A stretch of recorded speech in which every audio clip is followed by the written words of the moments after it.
আপনারা যারা নকল পণ্য বিক্রি করে এনজয় উপভোগ করছেন, আপনাদের সামনে কঠিন বিপদ আছে।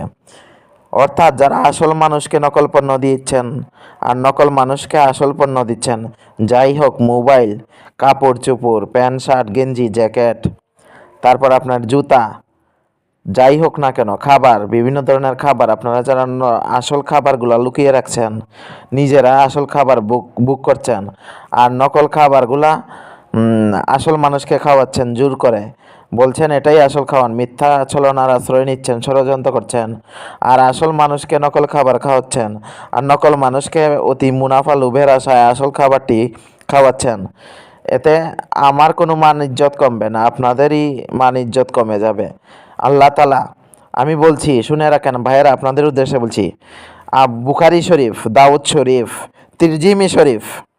তিরজিমি শরীফে হাদিসগুলোতে আছে, যারা এই প্রতারণা ধোঁকাবাজি করছেন অনেক দিন ধরে সহ্য করা হচ্ছে, তাদের জন্য কঠিন থেকে কঠিন বিপদ অপেক্ষা করছে।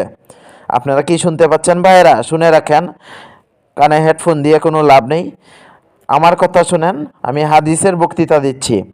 যারা 4, 5, 6 বছর 7 বছর ইদানিং একটা না 9 বছর ধরে নকল পণ্য বিক্রি করছেন, বাজারে সয়লাভ করছেন অতি লোভের আশায়, অতি মুনাফার আশায়, আসল মানুষকে নকল পণ্য দিয়ে প্রতারণা করছেন, ধোঁকাবাজি করছেন, নকল মানুষকে আসল পণ্য দিয়ে অতি মুনাফার লোভের আশায় অতি মুনাফা করছেন। এই মুনাফা আপনার বেশি দিন থাকবে না ভাইয়েরা। আপনারা হচ্ছেন একদম পাপী মানুষ, মারাত্মক বিপর্যয়ের মুখোমুখি হবেন আপনারা। এই বিপদের জন্য আপনার অপেক্ষা করতে কোনো বেশি দিন লাগবে না। আপনারা 1 গুণ লাভ করতেছিলেন, আপনাদের আল্লাহ তাআলা 2 গুণ লসের মধ্যে ফেলে দিবে। আপনারা 1 গুণ লাভ করতে গিয়ে 2 গুণ লসের মুখোমুখি হবেন। এই বিবেক বুদ্ধি কি ব্রেইন আউট হয়ে গেছে আপনাদের? এই বুদ্ধিটা কি আপনাদের মাথার মধ্যে ঢুকে না? আপনারা যারা ব্যবসায়ী ভাইয়েরা, দোকানদার ভাইয়েরা, ম্যানেজার ভাইয়েরা, যাই হোক না কেন কর্মচারীরা, যতই বড় শেষ রাবানি আর বাপ সুদান কিপটাবানি করেন আর হিসাব করেন, আমার উপরে তো আর কিপটাবানি আর হিসাব আর বাপ সুদাইয়া আপনারা সুন্নতের মুসলমানের হিসাব করার এক জিনিস না রে ভাই। আপনারা যে হিসাব করবে না, ওই হিসাব আপনাদের বাথরুমে সাপে আপনাদের ওই ঢুকিয়ে দিতে পারবে। সেই হিসাবের অঙ্কটা আমি সোজা করে দিচ্ছি না।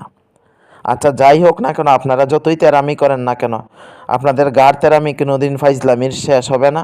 ওই ফাইজলামি দিয়ে যা আপনারা শুরু করতেছিলেন, সেই ফাইজলামি শুরু থেকেই আপনারা শেষ করে নেবেন।